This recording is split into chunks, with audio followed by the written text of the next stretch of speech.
Okay. Good morning, students.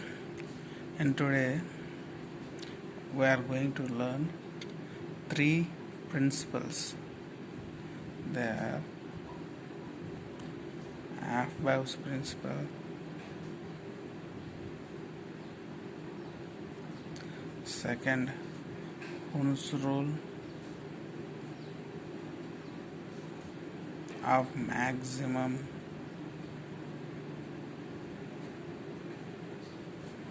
multiplicity, and the third is Paulis exclusion principle.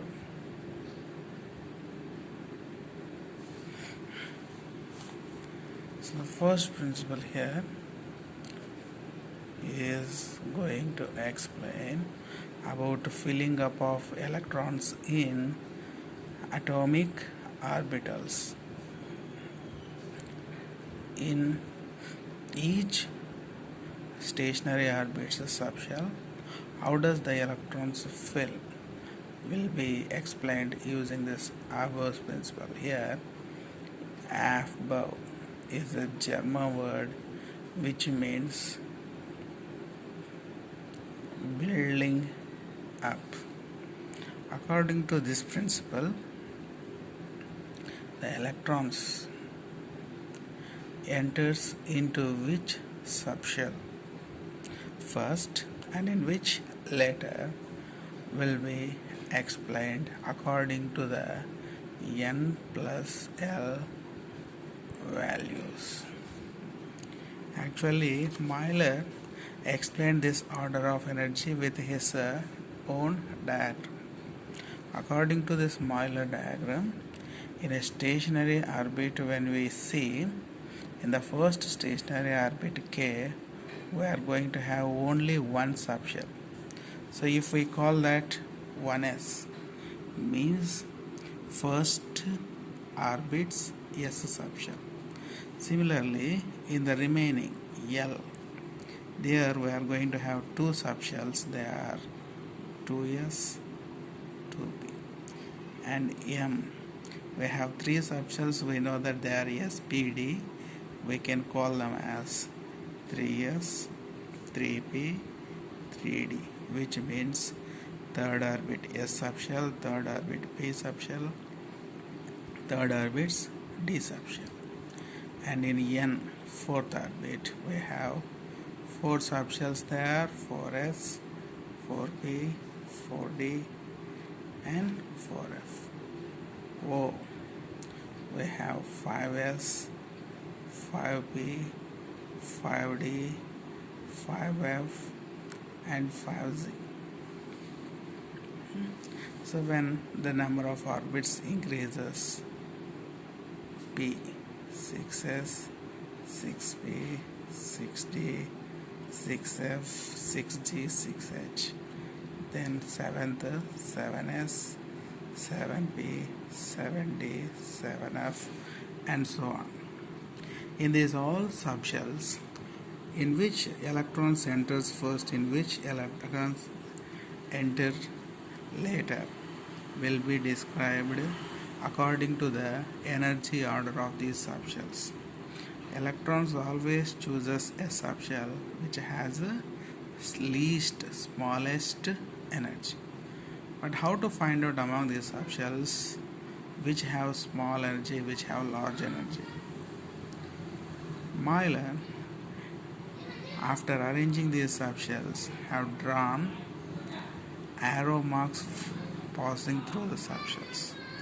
In which subshell electron enters first? In which subshell electrons enters first? Obviously, it has the smallest energy. Let's see the arrow marks given by him. First arrow mark. Now it crossed through 1s. So 1s is the subshell with lowest energy. The second 2s, then 2p. After 3s. Next 3p, 4s. 3d, 4p, 5s. 4d, 5p, 6s. 4f, 5d, 7p, 7s. Like this, the energy of subshells was explained by Euler. So when you write the list, the lowest energetic is 1s, next is 2s, next is 2p, next is 3s, next is 3p, and next is 4s, and next is 3d.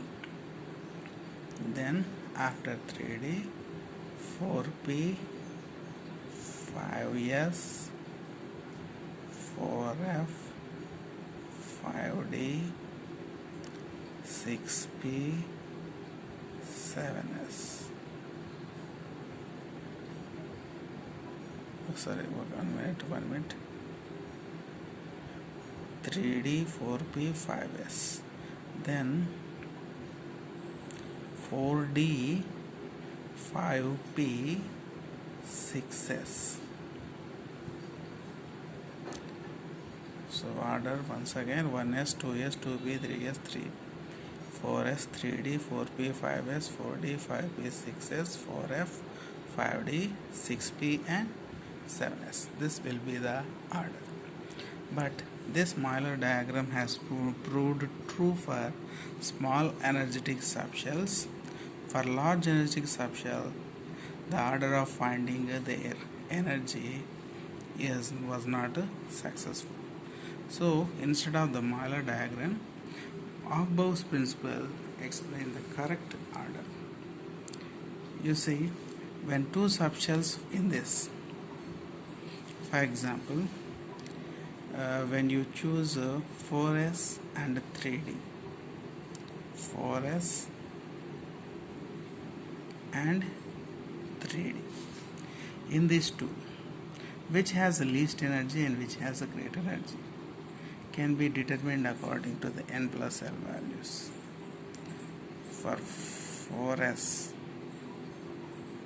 n for principal quantum number, 4s belongs to fourth orbit n. For n, principal quantum number is 4, and L for azimuthal quantum number, S subshell azimuthal quantum number 0, then it is 4, the sum. Similarly, 3d, n 3, d 2. For d subshell, azimuthal quantum number value 2, then it will be 5, the n plus L sum. So which got least sum means 4s. So 4s has less energy than compared to 3d. So this is how we find out the energy of subshells. This is Averse principle. So according to this Averse principles, when we verify 1s, 2s, 2p, 3s, 3p, 4s, 3d. These are all the subshells which obey Averse principles exactly. Now, when we start filling up the electrons in these subshells of each atom, then that systematic arrangement of electrons is being called electronic configuration. It is called electronic configuration. So let us check the electronic configuration of each atom one by one. First is hydrogen. Hydrogen's atomic number is 1, so that it has only one electron. The one electron, when started filling in the subshell, it definitely goes through the lowest energetic subshell is 1s. So hydrogen electronic configuration 1s1. So next atom is helium, whose atomic number 2 means with the 2 electrons. So the 2 electrons also always chooses into the smallest energetic subshell 1s. So 1s. So the 2 electrons goes to 1s2 helium. Next lithium, atomic number 3 means with the 3 electrons. When you want to fill up these 3 electrons, they will choose the lowest energetic 1s, but we know S subshell takes maximum 2 electrons. So still there is one more electron to fill up that will enter after 1s, which is the next least energetic subshell. So in the order after 1s, next is 2s. So the single electron goes to 2s. Next, after lithium, beryllium with 4 electrons. So 1s2, 2 electrons filled, remaining 2 electrons are in 2s. Next, boron with 5 electrons. 1s2, 2s2, and still there is one more electron left. Then it goes to 2p. 1. Next, carbon with 6 electrons. 1s2, 2s2, 2p2. And then nitrogen. 1s2, 7 electrons are here. 2s2, 4 electrons. Still 3 to come. The 3 electrons will enter into 2p, because p here takes maximum 6 electrons because it has 3 orbitals. 2 in each orbital, 3 orbital takes 6 electrons. So p subshell takes 6 electrons maximum. And next, oxygen. 1s2, 2s2, 2p4. Fluorine. 1s2, 2s2, 2p5. Neon. 1s2, 2s2, 2p6. So like this, we can write the electronic configuration of each and every atom. So I wrote the configurations up to neon. The remaining configuration you need to practice yourself. You need to write the electronic configurations up to 30 elements. That means up to zinc. Okay. And here I need to explain 2 exemptions. The atomic number 24 and the atomic number 29. Atomic number 24 and atomic number 29. Those elements are chromium and copper. I will write their configurations here. Chromium, since its atomic number is 24, we expect it to be 1s2, 2s2, 2p6. You see now 10 electrons covered. Still 14 to come. So what is next after 2p, 3s, 3p, 4s? Let us start arranging. 3s, it will take 2 electrons maximum. Now 12 were filled. Next in 3p, 6 electrons we can bring maximum. Now the number became 18. 4s2, now the number became 20, and 3d4, 24. But here is a drawback. This configuration proved wrong. Why is, you see the highest energetic subshell 3d, it will take maximum 10 electrons, but the number of electrons present right now 4.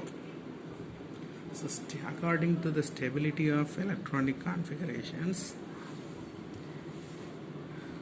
the atom which has completely filled or half filled electrons in the outermost subshell will gain more stability. But what we can see here, chromium has one electron short to take half electrons. So it is this configuration brings chromium is unstable. But to bring stable electronic configuration, the chromium atom changes their electronic configuration like this: 1s2, 2s2, 2p6, 3s2, 3p6. To make half-filled electrons in 3D, one of the electron in 4s will jump to 3D and the configuration changes 4s1, 3d5. Similarly, copper, atomic number 25, expected configuration 1s2, 2s2, 2p6, 3s2, 3p6, 4s2, 3d9. So 4, 10, 12, 18, 20, 29. But this is not correct. The correct one is 1s2, 2s2, 2p6, 3s2, 3p6. By redistribution, 4s1, 3d10. Now 3d has completely filled electrons. So it is the stable electronic configuration of copper. So such kind of configurations are called as anomalous electronic configurations.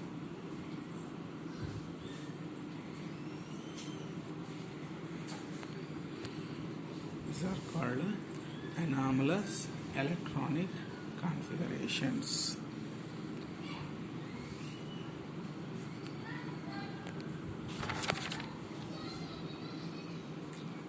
Okay, these are the electronic configuration of elements. Now we go to second rule, Hund's rule of maximum multiplicity. Hund's rule. This is going to explain the filling up of electrons in degenerate orbitals. In degenerate orbitals, the pairing of electrons takes place.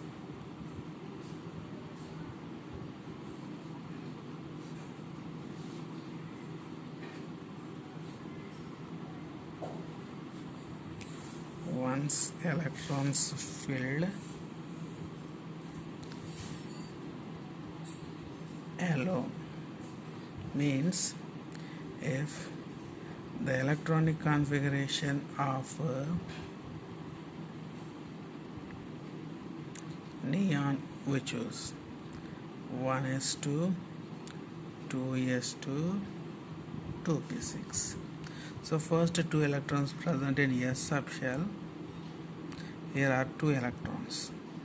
The two electrons exist here as a pair, no problem. And in 2s also, S subshell has only one orbital. The two electrons exist as a pair. But problem comes with P subshell because P has three orbitals. And in these three orbitals, two each, 6 electrons exist. How to arrange these 6 electrons? This cannot be done like before because 1s and 2s are the different orbitals. But here this is 2px, 2py, 2pz. P has 3 orbitals, 2px, 2py and 2pz. 3 have same energy. This time to fill up the electrons, the 6 electrons we need to fill by arranging one by one, making clockwise rotation. After that, the anti-clockwise rotating electrons to be arranged. So first clockwise electrons, then anti-clockwise electrons. This is how we fill up the electrons in degenerate orbitals. So first we need to fill up all possible electrons in clockwise rotation. After that we need to pair. This is Ohm's rule of maximum multiplicity, and the last is Paulis principle.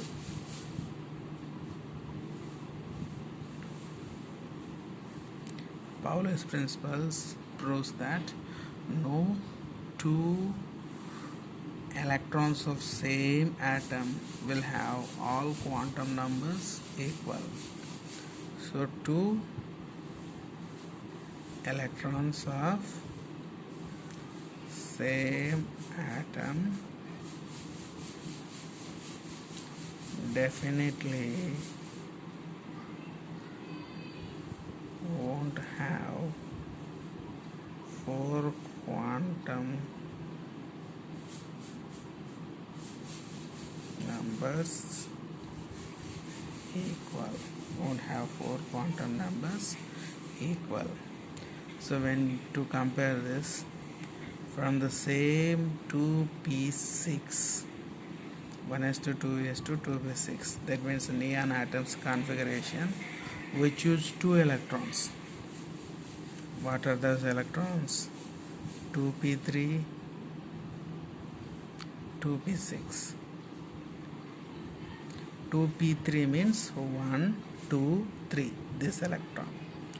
2p6 means 1, 2, 3, 4, 5, 6, this last electrons. These two electrons we have chosen. We are going to write their four quantum numbers. Let us see what's going to happen. So first, principal quantum number, azimuthal quantum number, magnetic quantum number, spin quantum number. So principal quantum number, very easy to identify. The coefficient describes. It is 2p3. 2 is the principal quantum number. 2p6. Here also 2 is the principal quantum number. L, p subshell ki L value 1. Here also p subshell L value 1. Ml. In orbitals, these are present in pz. For pz, magnetic quantum number +1, and here also +1, both belongs to pz only. And spin quantum number, we need to see the rotations. 2p3 is making clockwise rotation, so spin quantum number +1 by 2. 2p6 makes anti-clockwise, so spin is -1 by 2. So you verify here, principal quantum number, azimuthal quantum number, magnetic quantum number, 3 have got same, but spin quantum number will be different. So according to this Paulis exclusion principle, for any two electrons belong to same atom, maximum we can make 3 quantum numbers equal. Maximum 3 quantum numbers we can make equal, but it is impossible to make 4 quantum numbers equal. This is Paulis exclusion principle. So this completes the lesson, and to next 2 class sessions I can give you only exercise. Finish that exercise after preparing notes on this lesson. Okay, no?